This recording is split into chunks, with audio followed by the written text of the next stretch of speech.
Hey guys, Marsing here, bringing you another Dragon Ball Z Dokkan battle video. And so tomorrow, when the Androids banner comes out, we are also getting a new stage of Super Battle Road. This is global, moving into the meta now that has been active on JP for a while, where instead of getting 10 Super Battle Road stages all in one go, we get one basically with each celebration. So this is going to be very interesting. It's a different way of doing things. It means we get new stages a lot more often, which is pretty cool. And so the one that is being added is the Planet Namek Saga. So depending on how your summons went during the download celebration, this is obviously going to be a lot easier or a lot harder, depending on how that went for you. One big thing to point out straight away: the final fight of the stage is against a single Frieza who is AGL. So not only does that mean that Namek Goku gets guaranteed crits against him, obviously he's an extreme enemy, so he gets the active skill available, but also full power Frieza, who is an absolute madman, has type advantage over him. So if you get the turn where you have like full power Frieza linked up with third form Frieza, and you get good like additional RNG for the super attacks, you could probably almost one turn this Frieza. So obviously this is going to scale in difficulty based on your box. But as always, with my team building guides, we will go through my top picks and honourable mentions of units from the Planet Namek Saga. Obviously, I don't make these guides with the idea of a no items run in mind, although obviously I'll be going for one probably on stream after we do our Android summons, to be fair.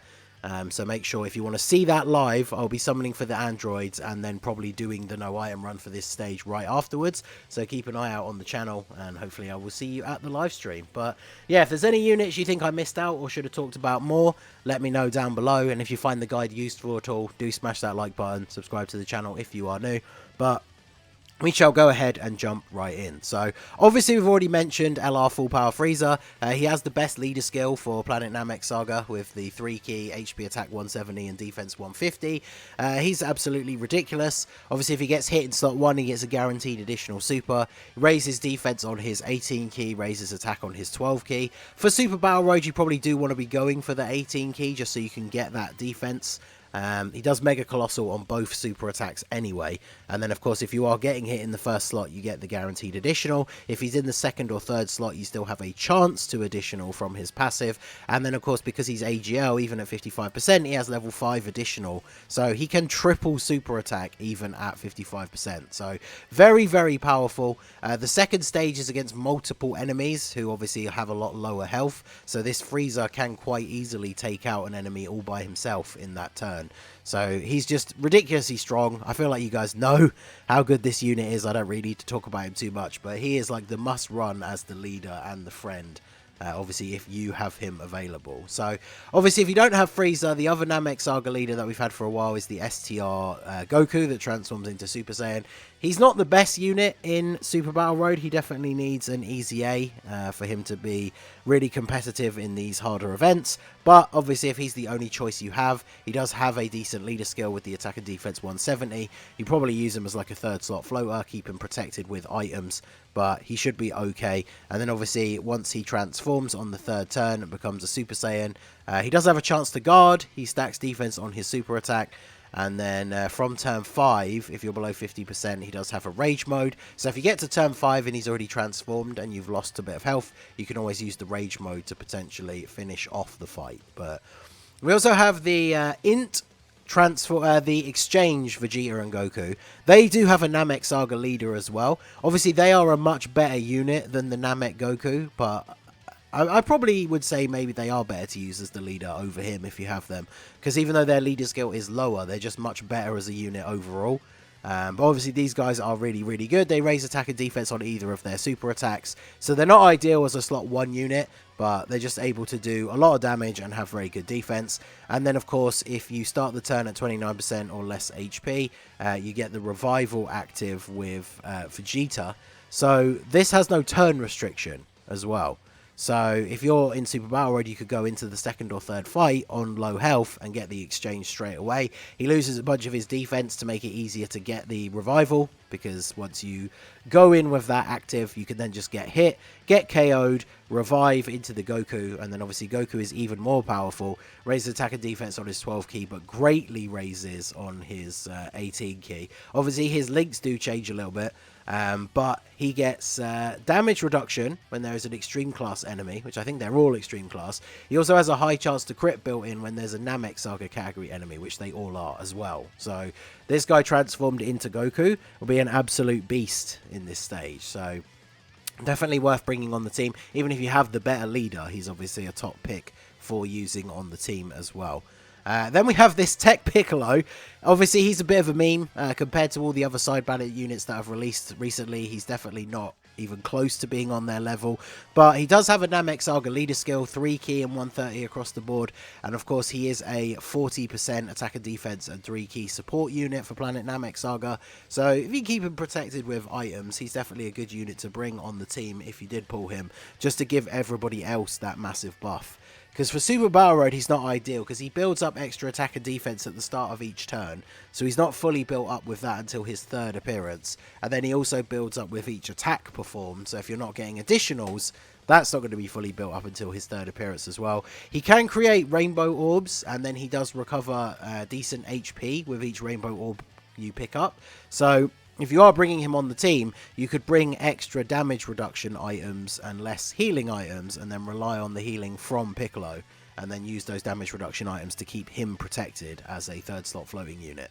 So he definitely could be useful for that. But next up, we have the other side banner unit that released at the same time that completely outclasses Piccolo. Obviously, if you have this guy, even if you don't have full power Frieza, you should be bringing full power Frieza as a friend. And then this guy is his perfect rotation partner. Not only does he give him the 3 key and 40%, they do share a bunch of links. And then this guy raises attack and defense with each of his attacks. On his super attack, he raises defense for the 1 turn. So the more times he supers, the higher his defense can be. He does have a chance to do 2 potential additionals in his inner potential. So on his best turn, he can do 4 super attacks. And then after that, even with no item active, he's going to be tanking really, really well. As well as the fact that he infinitely stacks attack on super. So if you have him on turn 1, by the time you get to turn 3, his additional super attacks are going to be doing some pretty decent damage as well. So very, very good unit. If you have him, he's a must run on the team, considering, like I said, even if you don't have full power Frieza, you should be using Frieza as a friend. And so then this guy is the must run link partner for him. So next up we have the Namek Goku. Obviously, how could we not talk about him? He doesn't have a leader skill for the team, but of course he is on the team. He stacks defense on his 12 key and attack on his 18 key. So depending on whether you have an item active or not, you can ideally go for his 12 key super on purpose, get the extra super, whether he's been hit on slot 1 or if it's from the additional from his passive, and then you get 2 defense raises in 1 turn. And then, yeah, you also get extra attack against extreme class enemies. You get a guaranteed crit against Frieza's, who is the final enemy. And then, of course, his active skill, when there's only 1 enemy left and the HP is 30% or less, you can use his active skill basically as like a finisher to finish off the fight. So this guy, definitely not like the best unit on the team, considering how crazy full power Frieza is with support for Super Battle Road, but he's right up there with him as one of the better units. It's a shame he didn't get a 3rd form Frieza style side banner unit that was like a super good link partner and everything for him, because obviously Piccolo gives him that support but doesn't really activate many of his links. But of course this guy is still going to be an absolute beast on this stage. Next up, we have the LR Krillin and Gohan. I don't see many people talk about them much after the worldwide celebration, but they are actually very good. They raise attack and defense on their 12 key and greatly raise on their 18 key.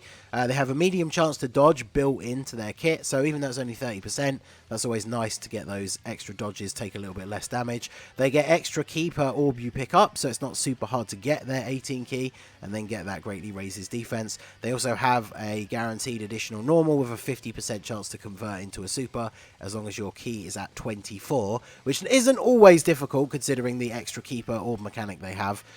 So that could be very good. Remember, of course, the additional is raising their defense again. And then they do have an active skill, which just gives them straight up 24 key. It can be used on turn 3. And then after they've performed 4 or more super attacks, they transform into the battle armor version, where you can then use their active skill again. So you should definitely make sure if you are running these guys, once you get to turn 3, just use their active skill straight away. And then if the fight goes on long enough for them to actually transform, it means you can use it again, get that guaranteed 24 key. Once they're in the battle armor, they just get a little bit of extra stats and obviously just a little bit stronger. So very, very solid unit, can come in clutch with the dodges. defense raising on super. So mine's only 55%, but I'm probably going to use them for my run. Very, very solid unit. Then I thought I'd talk about the nail. So if you are going to bring Piccolo, because the only other Piccolo on the Namek Saga is the free-to-play AGL Easy A one, who's pretty outdated now. But if you bring this guy, you do have a Piccolo on... if you have a Piccolo on the team, you get damage reduction. You get an additional super attack. And attacks become crits when there's a Wicked Bloodline enemy. So obviously the final fight against Frieza, he's going to be going pretty crazy. But without a Piccolo, he just has attack and defense 100%. He then picks up this attack and defense 100% and damage reduction 10% to 77% based on how much HP you have. The less HP you have, the more damage reduction. But you only get that with a Piccolo on the team. And obviously there's not a huge amount of great options. But if you're very limited in your team building, then bringing this guy and a Piccolo definitely can be a good idea. Obviously, Tech Piccolo is going to be giving him that 40% support. So he would be the tank, and then Piccolo would be in slot 2. But neither of these units push out like a crazy amount of damage. So if there's multiple attacks in that second slot for the Piccolo to take, you could be in a spot of trouble. But he definitely can be very good with a Piccolo on the team. Next up, I thought we'd talk about the Ginyu Force Easy A's. So the only one I've left off of the list is Berta, because they're all good after their Easy A's, but I don't think Berta is that great in Super Battle Road. He infinitely stacks defense, so he is good for longer form events. But Guldo greatly raises defense on Super, which makes him reasonably tanky. And then, of course, he has a 50% chance to stun, which is really, really good for Super Battle Road. He also gets extra attack and defense based on how many Ginyu Force members there are. So all the Ginyu Force members are solid picks for this team, and they're all free to play. So it does make the team building a little bit easier for people. And then his super attack, it lowers the enemy's attack and defense and seals. So even if he doesn't stun, his utility effects are still really, really useful. So Guldo definitely very, very good. Then we have Captain Ginyu himself. He's crazy good as well. Very strong tank. Puts out very high attack stats. When there's multiple enemies, he has damage reduction, which is obviously very, very good. When there's only one enemy, like the final fight against Frieza, or when you only have one enemy left, he just gets extra attack and defense. So his stats will be higher, but he's obviously not going to tank as well, especially super attacks, because 50% damage reduction is pretty crazy. And then he gets extra attack and disables the enemy's guard if you have another Ginyu Force ally on the team. So he can put out a ton of damage. Then we have Jace. Jace is a very good one to run, even if you're not running any other Ginyu Force units, because he raises defense on Super, so his defense isn't too bad, but he has the Scouter effect as part of his passive. I believe he was the first unit to have it. So whenever he's on rotation, you can see where the enemy super attacks are, which of course for Super Battle Road is incredibly useful. And then if you are running a bunch of the Frieza units, especially like I said, even if you're running just the friend and you don't have your own, he gives extreme class allies 3 key and 30% extra attack as well. So imagine the rotation with full power Frieza, third form Frieza, and then this guy. You know where the super attacks are going to be, and then full power Frieza's just getting an absolute ton of support. And then he also gives Ginyu Force allies extra defense, which of course includes himself, if you have another Ginyu Force ally on the team. So for most of these units, it's always better if you're going to bring one of them to bring another one as well, so they're getting their extra buffs. But obviously, good thing is, after their Easy Ace, they all are really, really solid. And the last one is, of course, Raccoon. He builds up attack and defense with each attack received, but even in some of the like extreme Super Battle Road stages, once he's got that fully built up, he tanks really, really well. And then he has a high chance to guard if there's another Ginyu Force ally on the team. So we all know how much I hate chance to guard passives, especially after all the Android's ESBR attempts, but he definitely can be very, very good. So any combination of two of the Ginyu Force members definitely going to help out the team. And if you're a newer or free-to-play player, then, you know, even bringing the full Ginyu Force is relatively good. The only problem is, of course, the leader. So you could bring literally double full power Friezas and then like the whole Easy A Ginyu Force team, and you would still be looking pretty good. So, and then I wanted to very briefly mention these two units. They are the 50% supports for Super Int and Extreme Int. So obviously if you are running the Vegeta exchange into Goku, then obviously this guy's really good for supporting him. If you are running the third form Frieza and you have this guy floating, then obviously he's providing him the support as well. And then of course this guy provides the 50% support to Namek Goku. So depending on how you're building the team, they can be pretty good supports. The only thing to remember, of course, is in Super Battle Road, these guys, especially without dupes, will take a lot of damage. This Vegeta does have a chance to stun as well, of course, which can come in clutch. It's only a medium chance, but definitely could be useful. And then last but not least, I wanted to talk about this guy who got a major increase with his Easy A to actually being pretty good. He raises attack and defense by 30% for 3 turns on Super, so if he double supers, you obviously get another buff. He has attack and defense 120, and then he gets an extra up to 120. The less HP, the more stat boost you get. So on low HP, he's going to have close to 240% defense, which is good. He also gets an additional attack and defense 20% at the start of each turn, but he fully recovers HP when HP is 30% or less once only. So he's one of those units, you can have this guy on the team and potentially get that perfect timing where you take a big hit or a big super on the turn before, then you go into the next turn with this guy on rotation, and then boom, you're back on full health. And his defense is good enough that he's able to hold his own. Because units like, you know, using the Icarus Gohan on Hybrid Saiyan's Extreme Super Battle Road, for example, he has that full heal ability, but then when he takes hits, he takes tons of damage, so it's almost offset a little bit, whereas this guy is able to defend reasonably well. So that is the overall top picks and honorable mentions. If we have a quick scroll down the list, I don't really think there's a huge amount of people I missed. Like the Ginyu Force LRs, until they get Easy A's, they're obviously not super good. Like the free-to-play ones are much better now. Prime Battle Frieza is obviously still a very, very good free-to-play unit. His defense isn't crazy, but he does raise defense on his 12-key super, so you could deliberately go for his 12 keys, so he is tanking a little bit better. This AGL Frieza is an AoE that can potentially stun or seal the enemies, but he's obviously quite an outdated unit now, so his defense is not very good. Same applies to the free-to-play second form Frieza. He is an AoE, but his defense is not great, and in these newer, harder stages, he's not going to be doing tons of damage. So this Frieza, unfortunately, there's no Goku family enemy, so he's not going to be a super good tank. He does lower attack on super, so he could be somewhat useful, but without a Goku family enemy, his defense is just really, really bad. So, and then this Krillin and Vegeta exchange unit is okay as well. They have built-in dodge, and then once you transform into the Vegeta, he is actually quite a solid unit. Obviously, would link up very well with this guy if you are running them, and he hasn't exchanged yet. But yeah, these are the top picks and honorable mentions for Planet Namek Saga. So like I said at the beginning, if you think there's anyone I missed out or I should have talked about in more detail, let me know down below. And let me know what your team build is going to look like for this stage. So that is going to be it for the video, guys. This has been the Masked Ningen. Like I said, I will be streaming my run on this after the summons tomorrow on the Androids banner. So hopefully I will see you guys there. Smash that like button, subscribe to the channel if you are new, and I will see you all again soon. Have a good one.